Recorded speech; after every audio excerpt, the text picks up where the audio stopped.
Chcem pogratulovať Porube k víťazstvu. Zaslúžili si to v tomto zápase.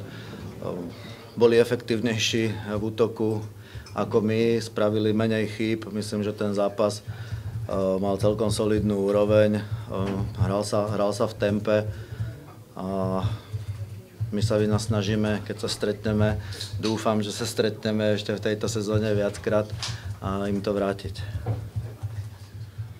Čo sa týka dnešného zápasu, ja som rád, že sme ho zvládli. Trošičku sme sa obávali po tom moste, že či nám trošku nenaprší, ale si myslím, že sme to zvládli so všetkým, čo k tomu patrí. Ako boli tam lepšie momenty, horšie, ale myslím, že dneska celku slušná defenzíva s Dolákovou a v útoku Šarka s Leošom a myslím, že Peťa to tam celku slušne potiahli a aj keď sme mali fakt v tom zápase niektoré výkyvy a nebolo to také urovnané, aké utrasené, jak v tom Olomouci, tak si myslím, že veľmi slušný výkon, na ktorom sa dá zase stávať teraz do tej najbližšej prípravy a